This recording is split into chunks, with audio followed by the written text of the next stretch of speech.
आज आपण बनवणार आहोत मेथीच्या भाजीचा आरण। ही एक विदर्भातील म्हणजे झाडीपट्टीतील प्रसिद्ध रेसिपी आहे।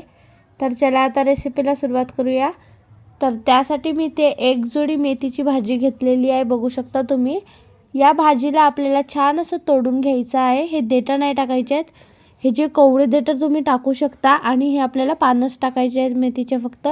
तर बघू शकता ही भाजी इथे तोडून घेतलेली आहे। बघू शकता तुम्ही या प्रकारे तोडून घेतलेली आहे। आता या भाजीला छान असं स्वच्छ धुवून घेतलेलं आहे। बघू शकता तुम्ही। आता आपण भाजीला फोडणी घालूया।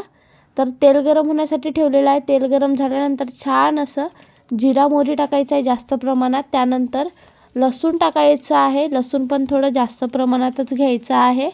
लसूण टाकल्यानंतर त्यामध्ये टाकायचे आहेत कांदे। तर बघू शकता मी इथे एक मोठ्या आकाराचा कांदा कापून घेतलेली होती। तर पूर्ण कांदा आपल्याला इथे टाकून घ्यायचा आहे आणि त्यानंतर या कांद्याला सुद्धा छान असं परतून घ्यायचं आहे। आणि त्यानंतर लगेच आता आपण याच्यामध्ये हिरव्या मिरच्या पण टाकून घेऊया। मी इथे 6 ते 7 हिरव्या मिरच्या कापून घेतलेली होती। तर आता मी इथे हिरव्या मिरच्या पण टाकून घेत आहे।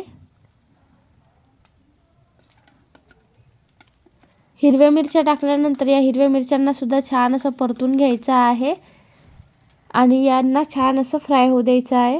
काही वेळानंतर बघू शकता लसूण, कांदे आणि हिरव्या मिरच्या छान असे फ्राय झालेले आहेत। आता आपण याच्यामध्ये टमाटर टाकूया। तर या रेसिपीमधील सर्वात इम्पॉर्टंट वस्तू म्हणजे टमाटर आहे। टमाटर जास्त प्रमाणात टाकायचं आहे आपल्याला।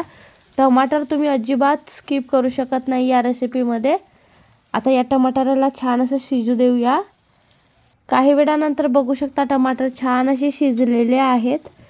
आता आपण याच्यामध्ये थोडीशी हळदी पावडर टाकूया। त्यानंतर आता मी इथे चवीनुसार मीठ टाकत आहे। तर साधारणतः 1 ते 1.5 चम्मच मी इथे मीठ टाकलेली आहे। आता या सर्वांना छान असं परतून घ्यायचं आहे आणि त्यानंतर आता आपल्याला इथे मेथीची भाजी पण टाकून घ्यायची आहे। आता आपण इथे मेथीची भाजी टाकून घेऊया। सर्वच भाजी आपल्याला ही टाकून घ्यायची आहे इथे। तर बघू शकता या प्रकारे आता आपण ही सर्व मेथीची भाजी कढईमध्ये टाकलेली आहे। आता आपण या भाजीला छान असं परतवून घेऊया। तर बघू शकता या प्रकारे छान असं परतवून घ्यायचं आहे। छान असं मिक्स करून घ्यायचं आहे। बघू शकता या प्रकारे।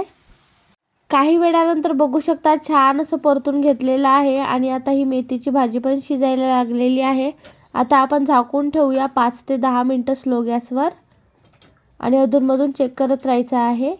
10 मिनिटानंतर बघू शकता मेथीची भाजी पूर्णपणे छान अशी शिजलेली आहे। बघू शकता तुम्ही अगदी परफेक्ट अशी मेथीची भाजी शिजलेली आहे। आता आपल्याला इथे पाणी टाकायचं आहे। तर मी इथे पूर्ण 1 लोटा पाणी टाकलेली आहे। पाणी जास्तच टाकायचं आहे। तर बघू शकता या प्रकारे। आता या पाण्याला उकळी येऊ द्यायची आहे। फुल गॅस करायची आहे आणि छान अशी उकळी येऊ द्यायची आहे। काही वेळानंतर बघू शकता छान अशी उकळी आलेली आहे। आता मी इथे तांदळाचं पीठ घेतलेली आहे अर्धी वाटी। यामध्ये पाणी टाकून छान असं मिक्स करून घ्यायचं आहे आणि या तांदळाच्या पिठाचा छान असा एक बेटर तयार करायचा आहे। तर बघू शकता आता छान असं मिक्स करून घेऊया। काही वेळानंतर बघू शकता या प्रकारे हा तांदळाच्या पिठाचा बेटर तयार करून घेतलेला आहे। आता आपल्याला हा इथे टाकून घ्यायचा आहे भाजीमध्ये। बघू शकता या प्रकारे गॅस फुलच ठेवायची आहे। सर्व हा तांदळाच्या पिठाचा बेटर आपण इथे टाकलेला आहे। आता छान असं परतून घ्यायचं आहे। बघा या प्रकारे छान असं परतून घ्यायचं आहे आणि उकळू द्यायचं आहे।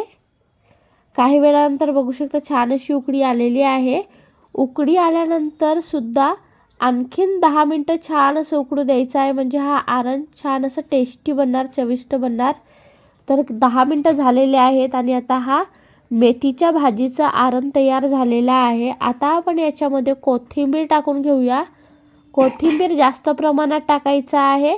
कोथिंबीर टाकल्यानंतर सुद्धा छान असं परतून घ्यायचं आहे आणि आता तयार झालेला आहे मेथीच्या भाजीचा आरण। झाडीपट्टीमध्ये ही रेसिपी खूपच प्रसिद्ध आहे मेथीच्या भाजीचा आरणाची। तर एकदा तरी या प्रकारे हा मेथीच्या भाजीचा आरण नक्की ट्राय करा। तर आता मी हा आरण एका वाटीमध्ये काढत आहे आणि आता हिवाळा सुरू झालेला आहे, तर हिवाळ्यामध्ये मेथीची भाजी खूप स्वस्त मिळते आणि आरण पण याच सीझनमध्ये जास्त केला जातो। तर बघू शकता किती मस्त दिसतंय बघायला हा मेथीच्या भाजीचा आरण आणि खायला पण खूपच चविष्ट लागते। तुम्ही भातासोबत भाकरीसोबत सुद्धा हा मेथीच्या भाजीचा आरण खाऊ शकता। तर तुम्ही पण ही रेसिपी एकदा तरी नक्की ट्राय करा आणि जर हा व्हिडिओ तुम्हाला आवडला असेल तर व्हिडिओला लाईक, शेअर, कमेंट आणि चॅनलला सबस्क्राईब करायला विसरू नका। धन्यवाद।